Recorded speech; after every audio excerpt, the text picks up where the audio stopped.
Anak-anak Ibu, sebelum kita memulai pembelajaran ini, kita bersatu di dalam doa. Segala puji hormat layak kami sampaikan hanya kepadamu Tuhan yang memberkati kami dalam pertemuan ini.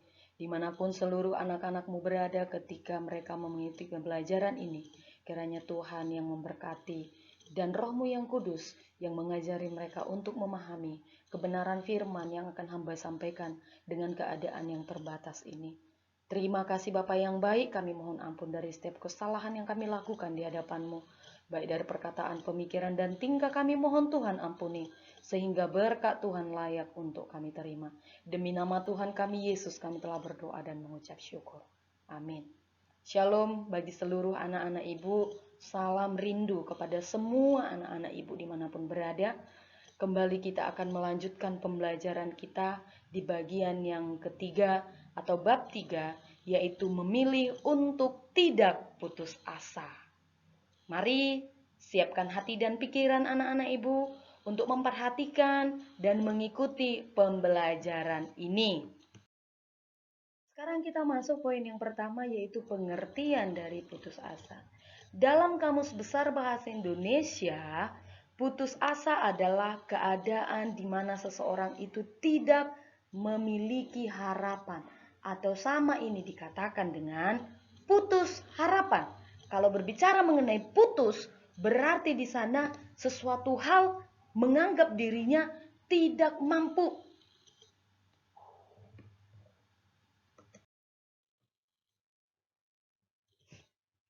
Nah, poin yang kedua, contoh sikap yang berputus asa. Seseorang yang tidak mampu mengatasi masalah ataupun seseorang yang berputus asa adalah itu beberapa hal, banyak penyebabnya. Sehingga hal itu yang membuat dia mengambil keputusan banyak hal. Mungkin dengan bunuh diri, mungkin dengan menjauhkan diri dari keluarga, atau mungkin dampaknya hal dari putus asa ini stres. Nah, karena itu kita mau memperhatikan apa salah satu contoh penyebab dari sekian banyak orang bisa putus asa. Yang pertama, tidak mampu membayar hutang. Ini salah satu contoh orang bisa putus asa. Ketika banyak tunggakan, mungkin ibu berharap anak-anak ibu semuanya berkecukupan, Tuhan cukupkan kebutuhannya. Contoh lain mungkin ada seorang keluarga di mana orang tuanya memiliki banyak kebutuhan, anak sekolah, pembayaran uang rumah, pembayaran lampu, mungkin ada hutang yang akan dilunasi, sehingga tidak muat di dalam pikiran ini lagi, tidak sanggup untuk mengatasi itu lagi, sehingga timbullah yang namanya putus asa. Tidak ada lagi solusi.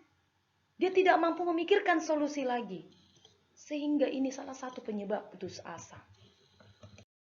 Berikutnya, tidak mampu membeli makan untuk kebutuhan sehari-hari.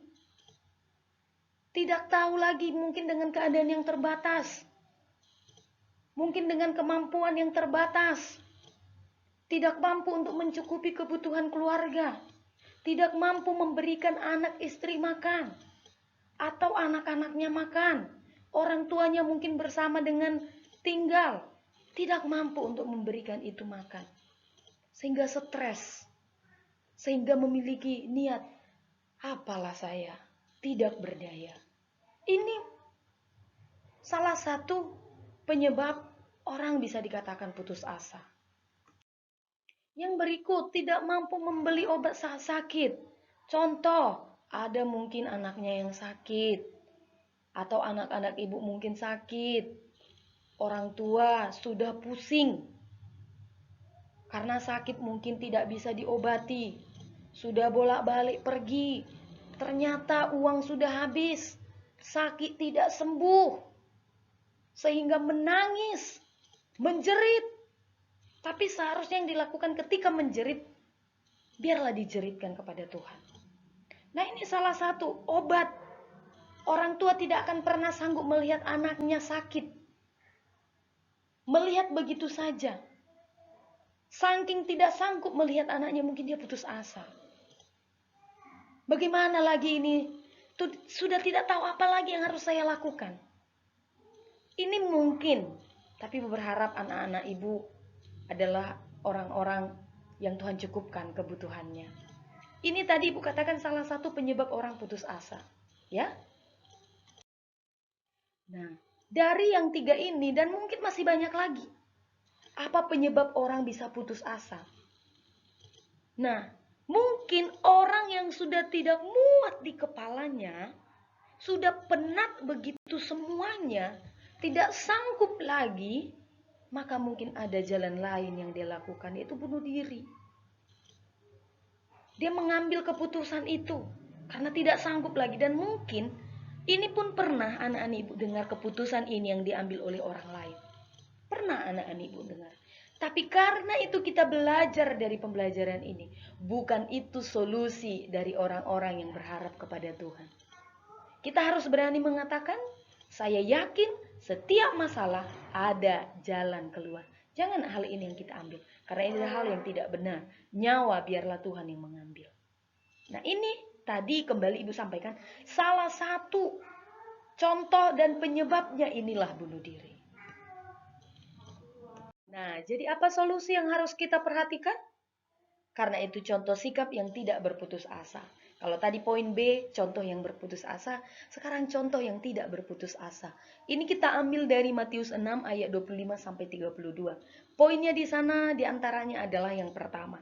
Tidak perlu khawatir untuk makan dan minum dan pakaian sebagai hal yang penting dalam hidup. Jangan terlalu memusingkan. Pakailah apa yang ada. Gunakanlah apa yang ada. Jangan minder ketika orang memiliki baju baru.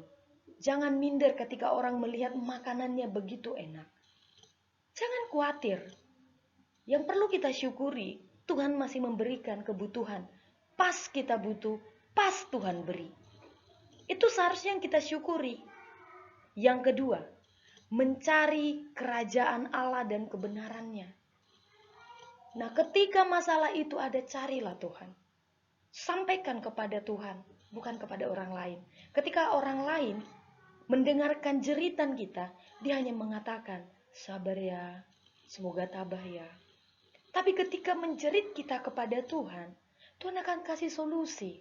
Karena kita sudah mencurahkan, karena kita sudah menyatakan, Tuhan saya tidak mampu. Tuhan saya tidak sanggup lagi. Kiranya Tuhan yang turun tangan. Sering ibu sampaikan, ketika kita angkat tangan, Tuhan akan turun tangan.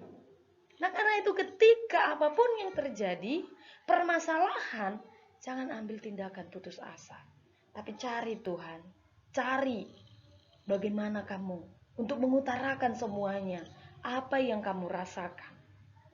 Dan yang ketiga, jangan khawatir akan hari esok. Artinya, hari ini, pikirkanlah untuk hari ini. Jangan besok aku gimana ya? Untuk hari esok siapapun tidak ada yang tahu. Jangankan hari esok, 1 jam kemudian kita tidak tahu. Nah jadi jangan terlalu berpikir besok bagaimana ya. Pikirkan untuk hari ini, apa yang terbaik yang kamu lakukan. Nah jadi itu jangan terlalu menganggap diri kita ini tidak mampu. Tapi anggaplah dirimu adalah orang-orang yang mampu di dalam Tuhan. Sehingga masalah apapun kita sanggup untuk mengatasinya. Karena itu Allah sangat merindukan, Allah sangat menginginkan kita manusia yang terbatas berserah kepada Tuhan. Karena Tuhan adalah Allah yang tidak terbatas. Karena itu bergantunglah dan serahkanlah hanya kepada Tuhan. Bukan kepada manusia yang terbatas. Baik keluh kesahmu, permasalahan hidupmu, apapun itu yang menjadi penghambat engkau bersuka cita, serahkanlah kepada Allah yang tidak terbatas dan bergantunglah kepada Allah yang tidak terbatas. Inilah salah satu tindakan orang-orang yang tidak putus asa. Silakan ini anak-anak ibu perhatikan. Dan jangan mengambil keputusan untuk mengakhiri hidup karena kita tidak sanggup mengatasi masalah yang Tuhan izinkan. Nah, itulah pembahasan kita bagian yang ketiga, mengambil keputusan supaya kita tidak putus asa. Nah, besar harapan Ibu, pembelajaran ini boleh kita lakukan dalam kehidupan kita, sehingga boleh kita nyatakan Kristus dalam setiap perbuatan kita. Jadi silakan perhatikan evaluasi anak-anak Ibu, yaitu perhatikan halaman 20 bagian C dari buku BOS, mengamati lingkungan dan isilah tabel di bawah ini, dan perhatikan contoh berikut bagian nomor 1. Nah, ini kolomnya yang sudah Ibu buat. Jadi perhatikan bagian yang pertama, yaitu penyebab putus asa. Mungkin penyebab putus asa anak-anak Ibu nilai yang menurun. Nah, bagaimana tindakanmu? Bagaimana tindakanmu saat nilaimu menurun? Nah, di sini Ibu kasih contoh nilainya, belajar lebih giat dan menyerahkan kepada Tuhan. Dan bagaimana evaluasi hasilnya yang terakhir? Yaitu ternyata berhasil. Nah, selanjutnya silakan diisi sampai yang 6 dalam bentuk tabel bagaimana yang sudah Ibu buat. Silahkan dicontoh seperti yang sudah Ibu buat. Demikianlah pembelajaran kita. Semoga anak-anak Ibu menjadi pelaku kebenaran firman Tuhan. Dan tetap Ibu ingatkan, jaga kesehatan dan serahkanlah kehidupanmu kepada Tuhan. Kita akhiri dengan kita berdoa. Terima kasih Tuhan untuk pembelajaran ini. Tuhan izinkan kami untuk mendengarkan. Kiranya Tuhan yang menolong kami untuk memahami kebenaran firman-Mu, sehingga setiap anak-anak Tuhan boleh menjadi pelaku kebenaran firman Tuhan. Terima kasih Bapa yang baik, ini doa dan ucapan syukur kami. Kami mohon ampun ketika kami melakukan kesalahan di hadapan Tuhan, baik dari perkataan, pemikiran, dan tingkah kami. Mohon Tuhan ampuni, sehingga berkat-berkat-Mu Tuhan layak untuk kami terima. Demi nama Tuhan kami Yesus, kami telah berdoa dan mengucap syukur. Amin. Shalom, Tuhan Yesus memberkati.